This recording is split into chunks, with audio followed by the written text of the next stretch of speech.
வணக்கம் நண்பர்களே. அதிமுக முன்னாள் எம்எல்ஏ டிநகர் சத்யா வழக்கில் ஹைகோர்ட் என்ன முடிவு சொல்லியிருக்கிறாங்க, திடீர்னு ஏன் ரைடு அப்படின்ற ஒரு கேள்விகளுக்கான பதில் தான் இந்த வீடியோவில் நம்ம பார்க்க இருக்கிறோம். நம்ம சேனலை மட்டும் சப்ஸ்கிரைப் பண்ணி பெல் ஐக்கானை கிளிக் பண்ணி வச்சுக்கோங்க. வாங்க வீடியோக்குள்ளே போகலாம். அதிமுக முன்னாள் எம்எல்ஏ டிநகர் சத்யா மீதான புகாரில் 2 மாதங்களில் ஆரம்ப கட்ட விசாரணை முடித்து முகாந்திரம் இருந்ததால் வழக்கு பதிவு செய்து நடவடிக்கை எடுக்க வேண்டும் என தமிழக லஞ்ச ஒழிப்புத்துறை போலீசாருக்கு கடந்த ஜூலை 20ஆம் தேதி சென்னை உயர்நீதிமன்றம் உத்தரவிட்டிருந்தது.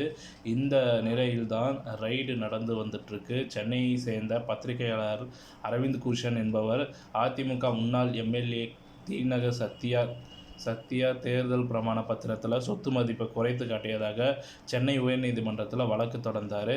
அவர் தனது மனுவில் அதிமுக முன்னாள் எம்எல்ஏ சத்யநாராயணன் என்கின்ற டிநகர் சத்யா சென்னை டிநகர் தொகுதியில் 2016 முதல் 2021 வரை சட்டமன்ற உறுப்பினராக இருந்தார்.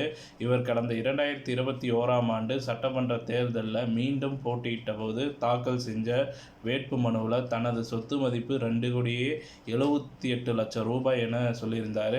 சட்டத்துக்கு புறம்பாக தனது சொத்து கணக்கை மறைத்து மனைவி மற்றும் மகள் பெயரில் வாங்கிய சொத்துக்களை மறைத்திருக்கிறார். தகவல் அறியும் உரிமை சட்டத்தின் கீழ் சத்யநாராயணன் சொத்து மதிப்பை வெளியிடுமாறு கேட்டோம்.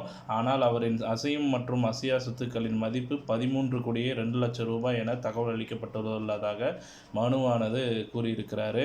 எனவே தனது சொத்து மதிப்பை மறைத்து சத்யா தேர்தலில் போட்டியிட்டுள்ளார்.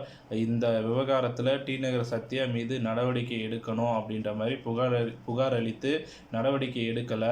எனவே சொத்து மதிப்பை மறைத்து தேர்தலில் போட்டியிட்டதற்காக அவர் மீது நடவடிக்கை எடுக்க உத்தரவிட வேண்டும் என தனது மனுவில் பத்திரிகையாளர் அரவிந்த் பூஷன் கூறியிருந்தார்.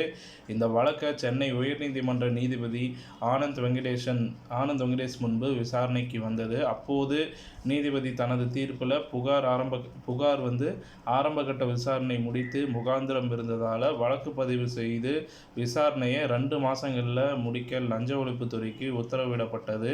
வழக்கு பார்த்திங்கன்னா அதன் பின்பு தான் பார்த்திங்கன்னா வழக்கை முடிச்சு வச்சாங்க. இந்த நிலையில் உயர்நீதிமன்றத்துடைய உத்தரவின் அடிப்படையிலேயே அதிமுகவின் முன்னாள் எம்எல்ஏ டிநகர் சத்யாவுக்கு எதிரான ஒரு லஞ்ச ஒழிப்புத்துறை போலீஸார் இன்று சோதனை நடத்தி வந்துட்டுருக்கிறாங்க. சோதனையின் முடிவில் தான், அதாவது இறுதிக்கட்ட முடிவாக லஞ்ச ஒழிப்புத்துறை முழு விவரங்களையும் வெளியிடும் என்பதால் இந்த ஒரு வழக்கில் அடுத்த கட்ட நடவடிக்கைகள் குறித்து அப்போது தான் பார்த்திங்கன்னா தகவல் எல்லாமே வெளியே வரும் அப்படின்ற மாதிரி பார்த்திங்கன்னா பத்திரிகை தாக்கல் செஞ்சுருக்கிறாங்க. ஸோ இத்துடன் இந்த செய்தி தகவல் முடிவடைகிறது. இந்த செய்தி தகவல் பிடிச்சிருந்தால் லைக் பண்ணுங்கள், ஷேர் பண்ணுங்கள். மறக்காமல் நம்ம சேனலை சப்ஸ்கிரைப் பண்ணி பெல் ஐக்கானை கிளிக் பண்ணி வச்சுக்கோங்க. நன்றி, வணக்கம்.